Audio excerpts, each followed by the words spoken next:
ಬಾಳ್ಗೆ ಶ್ರೀಗಣ್ಣನಿಗೆ ಶ್ರೀಗಣ್ಣ ಬಾಳ್ಗೆ ನಾವು ಆ್ಯಕ್ಚುಲಿ ಸರ್ಕಾರಿ ಪ್ರೌಢಶಾಲೆ ಯನಗುಂದದ ಮುಖ್ಯಗಳಾದಂಥ ಎಮ್ ಡಿ ಸಿರಾಜ್ ಸರ್ ಅವರು ಮತ್ತು ನಾನು ಮಲ್ಲಿಕಾರ್ಜುನ್ ಟಂಗ್ಸಾಲೆ ಇವತ್ತು ಔರಾದ್ ಬಂದಿದ್ದೀವಿ. ಅದಕ್ಕೊಂದು ಕಾರಣ ಏನಂತಂದರೆ ನಿನ್ನೆ ದಿನ ನಮ್ಮ ಯನಗುಂದ ಪ್ರೌಢಶಾಲೆಯಲ್ಲಿ ಸ್ವಾಮಿ ವಿವೇಕಾನಂದವರ ಜಯಂತಿ ಕಾರ್ಯಕ್ರಮವನ್ನು ನಾವು ಆಚರಣೆ ಮಾಡಿದ್ವಿ.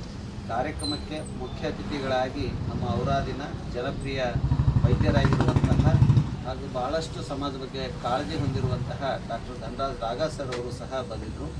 ಬಂದಾಗ ಕಾರ್ಯಕ್ರಮದ ಮಧ್ಯದಲ್ಲಿ ಮಾತಾಡಬೇಕಾದಾಗ ಯಾರಾದರೂ ಮಕ್ಕಳಿಗೆ ತಂದೆ ಅಥವಾ ತಾಯಿ ಇರಲಾರ್ದಂಥ ಮಕ್ಕಳು, ಸಂಕಷ್ಟದಲ್ಲಿರ್ತಕ್ಕಂಥ ಮಕ್ಕಳು, ಬಡತನದಲ್ಲಿರ್ತಕ್ಕಂಥ ಮಕ್ಕಳಿದ್ರೆ ತಾವು ದಯವಿಟ್ಟು ಹೇಳಿ ಮಕ್ಕಳ ನಿಮಗೆ ನನ್ನಿಂದ ಆದ ಸಣ್ಣ ಪುಟ್ಟ ಸಹಾಯವನ್ನು ಮಾಡ್ತೀನಿ ಅಂತ ಹೇಳಿ ಅವರು ಆಶ್ವಾಸನೆ ನೀಡಿ ನಮಗೆ ಭಾಳ ಖುಷಿ ಆಯಿತು. ಮಕ್ಕಳಿಗೂ ಅಷ್ಟೇ ಸಂತೋಷ ಆಯಿತು.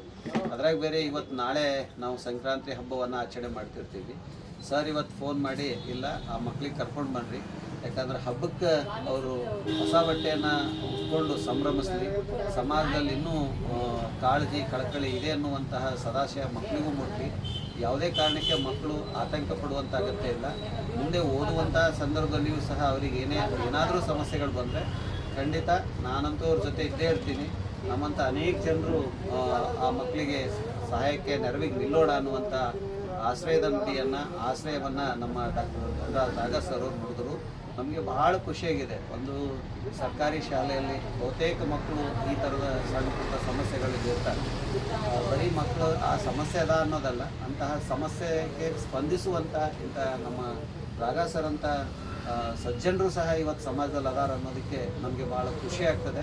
ಮಕ್ಕಳು ಸಹ ಅಷ್ಟೇ ಸಂತೋಷವನ್ನು ಪಟ್ಟು ಮಕ್ಕಳಿಗೆ ಅವರು ಹೊಸ ಬಟ್ಟೆಗಳನ್ನು ಕೊಟ್ಟು ಸಂಕ್ರಾಂತಿ ಹಬ್ಬದ ಸಂಭ್ರಮದಲ್ಲಿ ತೇಲಾಡುವಂತೆ ಮಾಡಿದ್ದಾರೆ. ನಮ್ಮ ಯನಗುಂದ ಗ್ರಾಮದ ಪರವಾಗಿ ಮತ್ತು ಸರ್ಕಾರಿ ಪ್ರೌಢಶಾಲೆ ಯನಗುಂದದ ಪರವಾಗಿ ನಾವು ಡಾಕ್ಟರ್ ಧನರಾಜ್ ರಾಗ ಸರ್ ಅವರಿಗೆ ತುಂಬ ಹೃದಯದ ಧನ್ಯವಾದಗಳನ್ನು ಸಮರ್ಪಿಸ್ತೇವೆ. ಭಗವಂತ ಅವರಿಗೆ ಮತ್ತಷ್ಟು ಆರೋಗ್ಯ, ಆಯುಷ್ಯ, ಸಮೃದ್ಧಿಯನ್ನೆಲ್ಲವನ್ನ ಕೊಟ್ಟು ಕಾಪಾಡಲಿ. ಸಮಾಜಕ್ಕೆ ಅವರಿಂದ ಇನ್ನಷ್ಟು ಉತ್ಕೃಷ್ಟ ಕೆಲಸಗಳು ನೆರವೇರಲಿ ಅಂತ ನಾವು ಭಗವಂತನಲ್ಲಿ ಪ್ರಾರ್ಥನೆ ಮಾಡ್ಕೊಳ್ತೇನೆ. ಎಲ್ಲರಿಗೂ ಶರಣು ಶರಣ.